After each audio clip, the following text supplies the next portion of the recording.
All my wonderful friends, it's my joy and privilege to be with you again this morning and just to share with you the glories of our glorious God's Word. You know, and there's so much comfort and life in it, so much peace and grace, so much goodness, and so much hope, you know, that it always creates, because the Word of God is created, you know. When you are in despair, it creates hope, it brings hope. When you are in trouble, you know, God creates the way out.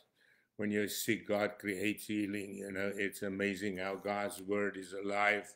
And the Bible tells us in the beginning, you know, that when the earth was empty and the word was without form, the Bible says that the Spirit rested on the waters. And when the word came, there was creation. And that's the same with us today.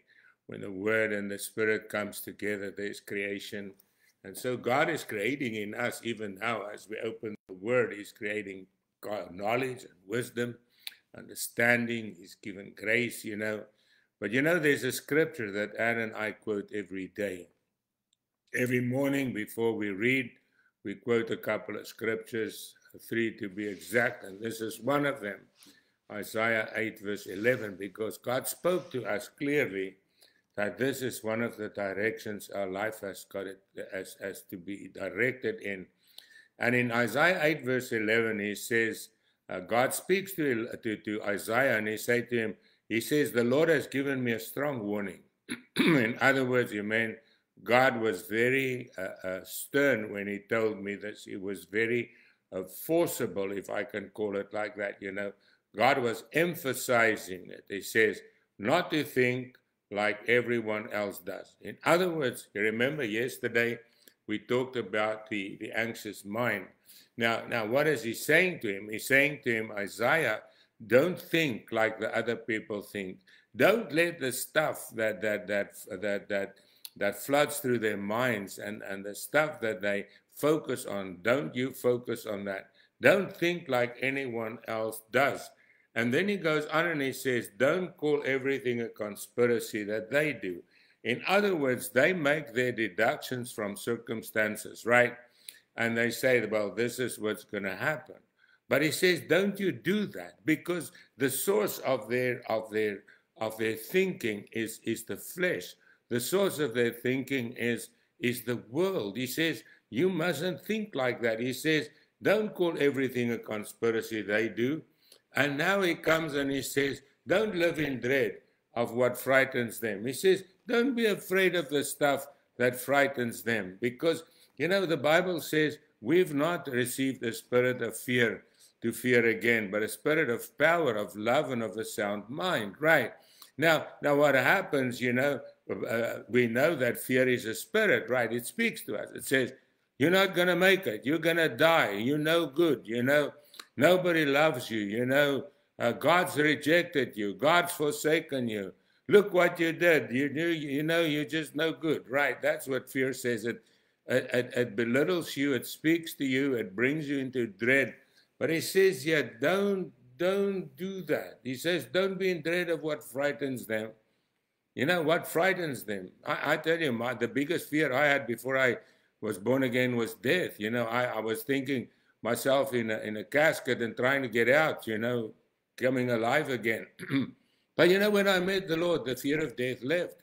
The Bible says Jesus came to destroy the fear of death, right? That fear is away. I'm not afraid anymore, because what happens to my body is immaterial. It's going to go to dust in any case. But God's going to raise it up, you see. That's the new thought I had. It was just different. So, see, I started thinking differently. You know, he says, don't live in fear of what frightens them. If you look today, the people look at the world today, and what do they look at? They look at the financial system. They look at the you know, the system of the world. We find the political system, you know. They look at the wars and rumors of wars, and it scares them to death. They don't know what to do. They try to figure it out themselves, you know. But Isaiah, the author of Isaiah, don't be afraid of them, because remember in Isaiah's time, it was the time that they went into captivity, that the enemies were against them. But Lord said, don't look at that. He says, what must you do? He says, you know, we've received the spirit of faith, Paul says. in 2 Corinthians 4, verse 13. We've received the like spirit of faith. Paul, what did we quote just now? What Paul says? John says, we not receive a spirit of fear to fear again, but of power, of love, and of a sound mind. That's where we got to focus. I have power, I have love, and I have a sound mind. You know, when I got saved, people told me I was going crazy because suddenly I was just focusing on Jesus, you know. And they said, no, he's off his rocker, you know, there's something wrong with him. All he talks about is Jesus. All he thinks about is Jesus. Something wrong with him. Then the Lord told me, no, you've got a sound mind. Why? Because Paul says we have the mind of Christ. You see, so we are good. Now, what does he say now? He goes to Isaiah and he says to him, make the Lord of heaven's armies holy in your life. He's the one you should fear. You know, and Jesus also said, he says, don't fear them who can kill the body, but fear him who can kill the body but put the soul in hell, right? And now the Lord tells Isaiah, you know, make the Lord of heaven's armies holy in your life. In other words, what does it mean to be holy? Is to be separate. In other words, we've got to separate our thoughts for God. We've got to focus on what God says. And you know, that is the theme of our devotions. I'm not who I think I am. I'm not who the devil says I am. I'm not who people say I am. I am who God says I am. Right. And then he says, make him holy in life. He's the one you should fear. Why? He's the one who should make you tremble. But then Isaiah comes and he says, what God says to him, he says, hey, Isaiah, I will keep you safe.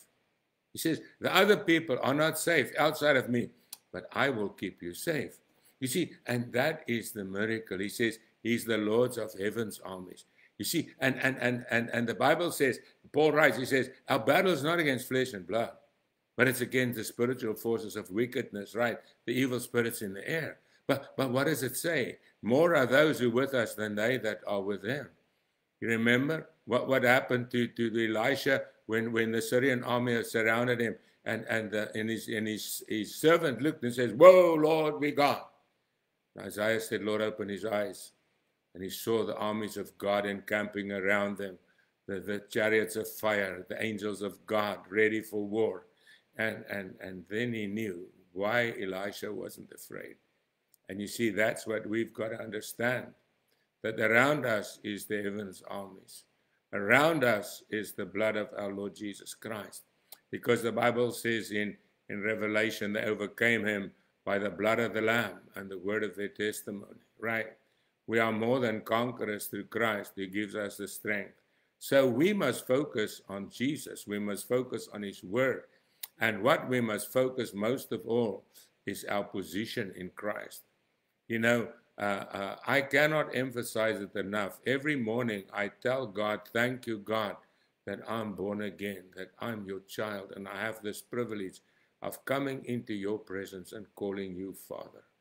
Even if I was just a slave in heaven, if God put me in the furthest corner, I would still be blessed far beyond I could understand. But now God comes and he holds me in his arms and he calls me his son. He calls me his friend. That's who we really are. So we don't have to be afraid of the enemy because God is our protection. God is our Father. Like we protect our children, he protects us. And that is why he says, don't be afraid of them. Don't be afraid of the world. Don't look at the world. Look at the word. And in the word you'll find comfort. The Bible says the word of the Lord is a strong tower. The righteous run into it and they are safe. We are safe.